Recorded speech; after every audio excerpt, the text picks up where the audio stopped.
নমস্কার, আপনারা নিশ্চয়ই সুস্থ আছেন, ভালো আছেন। আজ আনন্দবাজার এবং এই মুহূর্তের এর যে অনলাইন সংস্করণ তাতে একটা ডিএ নিয়ে খবর বেরিয়েছে যে আর মাত্র 5 দিন বাকি 25% ডিএ নিয়ে নির্দেশ দেবে নবান্ন, তাকিয়ে সরকারি কর্মচারীরা। এই সংক্রান্ত একটা খবর প্রকাশ হয়েছে এবং তাতে অনেক তথ্য উঠে এসছে, তা আপনাদের সঙ্গে শেয়ার করছি। তো চলুন শুরু করা যাক। চলতি সপ্তাহে শেষ হচ্ছে সুপ্রিম কোর্টের দেওয়া সময়সীমা। এই সময়সীমার মধ্যে মুখ্যমন্ত্রী মমতা বন্দ্যোপাধ্যায়ের নেতৃত্বাধীন রাজ্য সরকার ডিএ নিয়ে যে নির্দেশ শীর্ষ আদালত দিয়েছে তা কার্যকর করে কিনা সেদিকে তাকিয়ে আছে সকল রাজ্য সরকারি কর্মচারীরা। 16ই মে দেশের সর্বোচ্চ আদালত ডিএ সংক্রান্ত মামলার নির্দেশ দিয়েছিল। 2009 থেকে 2019 সাল পর্যন্ত যে পরিমাণ ডিএ বকেয়া রয়েছে তার 25% রাজ্য সরকারকে দিয়ে দিতে হবে। সেই সময়সীমা শেষ হচ্ছে আগামী 27শে জুন। ওই দিন আবার রথযাত্রা, সেই কারণে রাজ্য সরকারের ছুটি। শুক্রবারের পর শনি এবং রবিবার সরকারি ছুটি। সেক্ষেত্রে রাজ্য সরকারি কর্মচারীরা মনে করছেন চলতি সপ্তাহে ছুটি শুরু হওয়ার আগেই এই বিষয়ে বিজ্ঞপ্তি জারি করতে পারে, ডিএ নিয়ে নিজেদের সিদ্ধান্ত জানাতে পারে নবান্ন। ডিএ মামলার শুনানিতে রাজ্য সরকার সুপ্রিম কোর্টকে জানিয়েছিল রাজ্য সরকারি কর্মচারীদের মোট বকেয়া ডিএর পরিমাণ 11,890 কোটি 18 লক্ষ টাকা। এছাড়া পেনশন প্রাপকদের জন্য মোট বকেয়া 11,611 কোটি 45 লক্ষ টাকা। এছাড়াও শিক্ষক, পুরসভা, পঞ্চায়েত সহ স্বশাসিত সংস্থা ও রাজ্য সরকার পরিচালিত সংস্থার কর্মীদের পাওনা 18,369 কোটি 32 লক্ষ টাকা। সব মিলিয়ে অঙ্কটা 40,000 কোটি টাকার বেশি।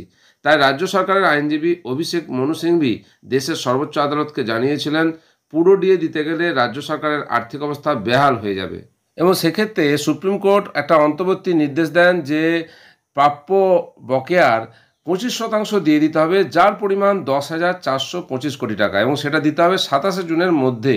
এই সংক্রান্ত বিষয়ে মূল মামলাকারী কনফেডারেশন অফ স্টেট গভর্নমেন্ট এমপ্লয়িজের সাধারণ সম্পাদক মলয় মুখোপাধ্যায় বলেছেন, আমাদের আশা সুপ্রিম কোর্ট যে নির্দেশ দিয়েছেন তা রাজ্য সরকার পূরণ করবে। তবে যদি আগামী শুক্রবারের মধ্যে রাজ্য সরকার এ বিষয়ে কোনো সিদ্ধান্ত নিতে না পারে তাহলে আমরা আগামী শনিবার ইমেল মারফত একটা চিঠি পাঠাবো রাজ্যের মুখ্য সচিবকে।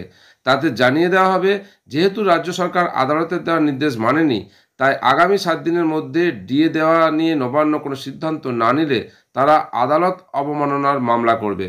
রাজ্যের প্রশাসনিক মহলের একাংশ মনে করছেন সরকারি কর্মচারীদের মধ্যে যারা এখনও কর্মরত তাদের বকেয়া ডিএর 25% অর্থ তাদের জেনারেল প্রভিডেন্ট ফান্ডে জমা দেওয়ার প্রস্তাব বিবেচনা করা হচ্ছে। কারণ ওই বাড়তি টাকা সেক্ষেত্রে কর্মচারীদের হাতে দিতে হবে না, সরকারের ঘরেই জমা থাকবে। আর যারা অবসর নিয়েছেন সেই সরকারি কর্মচারীদের নির্দিষ্ট পেনশন অ্যাকাউন্টে বকেয়া টাকা দেওয়া হবে। এই নীতি কার্যকর হলে এই মুহূর্তে সরকারের আর্থিক বোঝা কিছুটা কমবে বলে মনে করছেন নবান্নের শীর্ষকর্তারা। তাতে যেমন আদালতের নির্দেশ পালন করা হবে, তেমনি রাজ্য সরকারের উপর আর্থিক বোঝাও খানিকটা লাঘব হবে।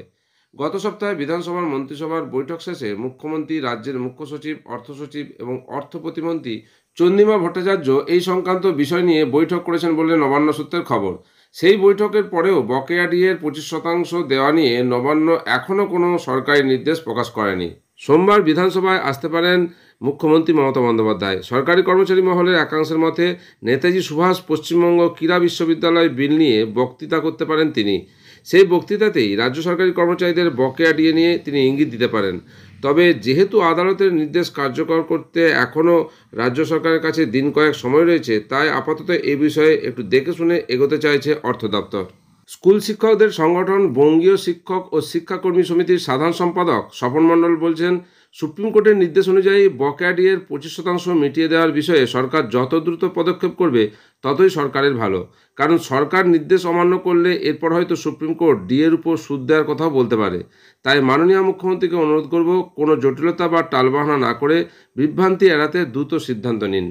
নবান্নের একটি সূত্র থেকে জানা যাচ্ছে যে দেশের সর্বোচ্চ আদালত মহার্ঘ ভাতা সংক্রান্ত যে নির্দেশ দিয়েছিল সেটা সঠিকভাবে বিশ্লেষণ করে আবেদন করার কথা ভেবেছিল রাজ্য, তা থেকে পিছিয়ে এসেছে।